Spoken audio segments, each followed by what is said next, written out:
Cette mère de famille, cachée par ses filles, déballe un téléphone portable qu'elle glisse dans sa veste.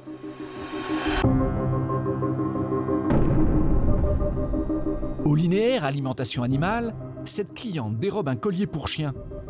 Elle prend soin de le déballer discrètement avant de le ranger dans son sac à main. Quant à l'emballage, elle s'en débarrasse un peu plus loin.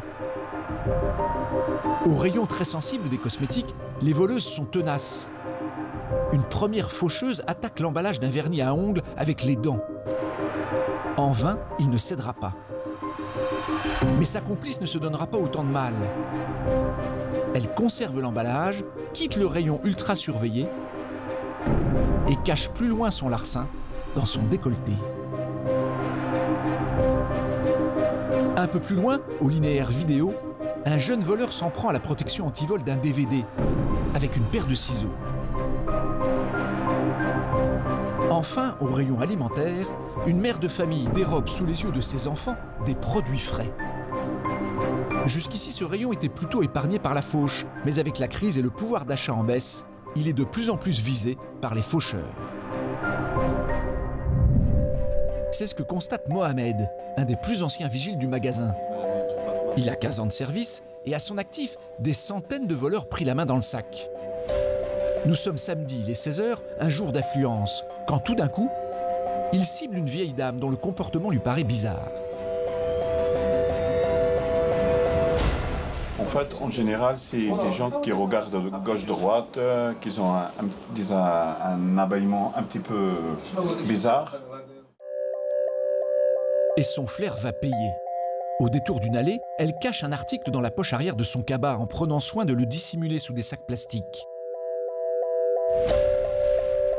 Grâce à ses 165 caméras de surveillance, Mohamed peut la suivre pas à pas dans l'ensemble du magasin, quand finalement elle se dirige à la caisse.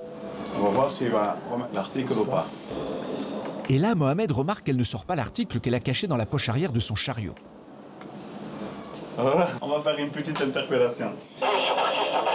Mais vu le profil de la voleuse, une dame plutôt âgée, Mohamed n'appelle pas des gros bras. Il prévient simplement l'accueil. C'est celle qui a un sac rouge et blanc là. Il envoie Sarah, une des hôtesses, pour vérifier en douceur le contenu du sac. Oui? J'arrivais?